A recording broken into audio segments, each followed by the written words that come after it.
Food हो या politics, ये सब फेकिज्म के अधीन है। मीडिया और सोशल मीडिया इन पर फेकिज्म शो करने का एक अलग ही स्वैग है।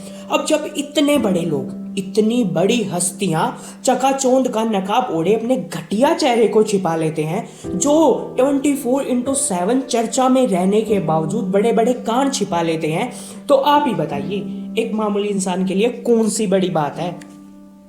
फेकिज्म, इसके बारे में सब जानते हैं। बाहर निकलिए, न्यूज़ पढ़िए, फेकिज्म पैर पर पैर चढ़ाए हुए दिख जाएगा। फेकिज्म के बाद फ्रॉड, फ्रॉड के बाद करप्ट, और करप्ट तो पूरा सिस्टम ही है। आजकल की कहें तो जन जन करप्ट है। एक, हमें एंटरटेन करने वाले लोग खुद ही अय्याशियों के गुलाम हैं। हम इन्हें हीरो और हीरोइंस का दर्जा देते हैं, और ये लोग हमें ही अपना फ्रॉड और नकली चेहरा दिखाते हैं। पॉलिटिक्स हो या आम जनता, बॉलीवुड हो या मीडिया, अब फेकिज्म का नकाब सबके चेहरे पर सामान्यतः रहता ही है। तो मैं अमित रोहिला अपनी एक कविता के माध्यम से फेकिज्म के दुष्ट चेहरे को आपके सामने उजागर करने आया हूँ। आशा करता हूँ कि आप इसे जरूर पसंद करेंगे। तो शुरुआत होती है मेरे पैदा होने से आज तक की। गवाह तो हूँ मैं, पर मुजरिम मैं खुद हूँ। इन लफ्ज़ों को कहकर शायद मैं ना खुश रहूँ। 5 साल तक का होना, 5 साल तक का होना, मुझे ध्यान है सारी बातें जो मेरे साथ बीती हैं। बयां कुछ करता हूँ, कुछ अभी भी छिपाता हूँ। वो 5 साल का होना, सच्ची बातों पर शक होना, जो प्यारे थे हालांकि शक्लें अपनों की थी, उनकी मीठी मीठी बातों पर लट्टू होना।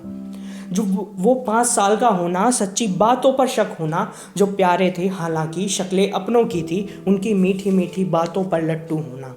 8-10 साल बाद जब मैं कुछ समझने लगा, अपने माँ बाप से दूर होने लगा, झूठ अब सच लगने लगा, अपनों की ना मानकर दूसरों पर एतबार होने लगा। संभल कर भी क्या करता मैं, जो फेकिज्म का शिकार होने लगा था। फेकिज्म का शिकार मैं ही नहीं, मुझ जैसे पता नहीं कितने होंगे जो आज जिंदगी को बस ढो रहे होंगे।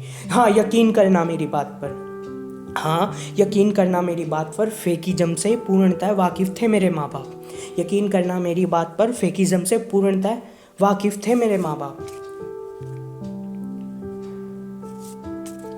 तो आप भी ये सोच रहे होंगे आपके माँ बाप ने आपको क्यों नहीं बताया।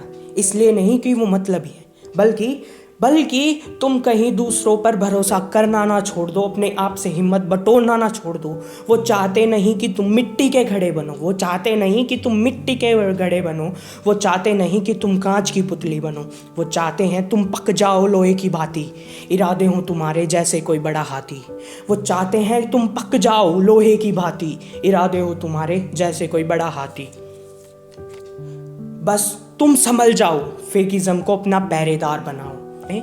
16-18 साल का जब हुआ, मैं झूठ में जीता रहा, दोस्तों की झूठी दोस्ती के गुण पीता रहा, रिश्तेदारों को अपना समझता रहा। ध्यान दीजिएगा, अभी तक मेरा पाला दुनियादारी से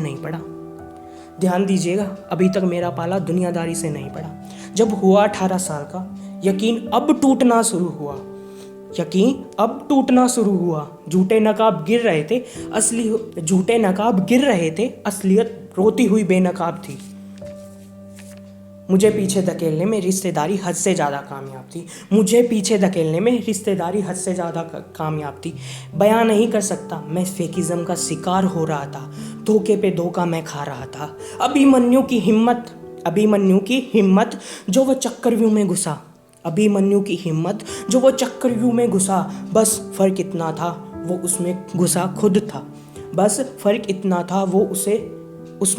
खुद था। कम से कम उसे इतना तो पता था, हमें तो ये तक नहीं पता हम घुसे कैसे।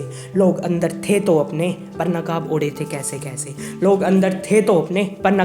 थे कैसे। अभिमन्यु की स्थिति जो मैंने महाभारत में देखी थी। फेकिज्म की मार चारों तरफ से हमने झेली थी। वो चेहरे अब भी याद है जो घड़ियाली आंसू दिखाकर मुझे नोच रहे थे। यकीन के साथ कह सकता हूँ, अब मुझे सबसे ज्यादा अपने ही कचोट रहे थे। वैसे तो सूरत हाल देखकर समझ ही गए होंगे आप। वैसे तो सूरत हाल बयां देता है, धोखे और फ्रेब की मार चेहरे पर रख देता है। शायद अब मैं समझने लगा, शायद अब थोड़ा बहुत मैं समझने लगा। हर चेहरा मेरे सामने बेनकाब होने लगा। रीत थी या परंपरा, जो नकाब सबने ओढ़ा था। रीत थी या परंपरा, जो नकाब सबने ही ओढ़ा था। यकीन करना मेरी बात पर, ये बातें मुझे रम गई थी, मेरे रोम रोम में थम गई थी। अब नकाब ओढ़ने की जो मेरी बारी आ गई थी, अब नकाब ओढ़ने की जो मेरी बारी आ गई थी। मैंने सीखी है ये बात, मैंने सीखी है ये बात। स्थिति बदलती है, नकाब भी बदलता है। स्थिति बदलती है, नकाब भी बदलता है। असली चेहरा कोई देख ना ले, इसलिए सैकड़ों नकाबी इंसान अपने साथ लेकर घर से निकलता है। असली चेहरा कोई देख ना ले, इसलिए सैकड़ों नकाबी इंसान अपने साथ लेकर घर से निकलता है। जिंदगी जैसे जैसे आगे बढ़ रही थी, जिंदगी जैसे जैसे आगे बढ़ रही थी, जिंदगी जैसे जैसे आगे बढ़ रही थी, मैं नकाब बदलने में शामिल हो रहा था। अब मैं भी नकाब सैकड़ों जैसे जैसे आगे बढ़ रही थी, मैं नकाब बदलने में शामिल हो रहा था। अब मैं भी नकाब सैकड़ों का हिसाब रखता, अब मैं भी नकाब सैकड़ों का हिसाब रखता। जब भी घर से निकलूं तो सैकड़ों लेकर निकलता, जब भी घर से निकलूं तो सैकड़ों लेकर निकलता। क्या करूं, दुनिया की रफ्तार बहुत तेज़ थी, मैं भी रफ्तार पकड़ना चाहता नकाब के साथ। यकीन करना मेरी रफ्तार भी बहुत तेज़ थी। कई बार आत्मग्लानि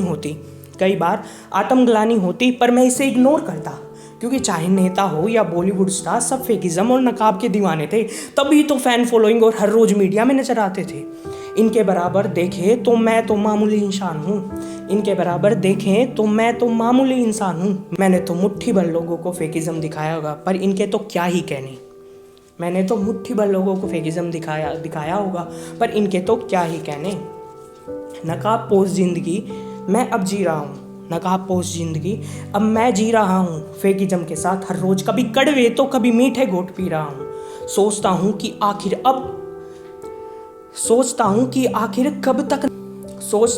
आखिर कब तक फेकिज्म का नकाब ओढ़ेंगे। क्या हम कभी इसके खिलाफ बोलेंगे?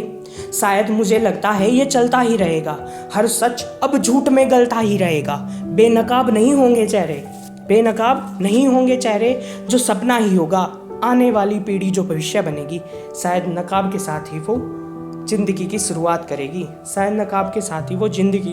करेगी, धन्यवाद।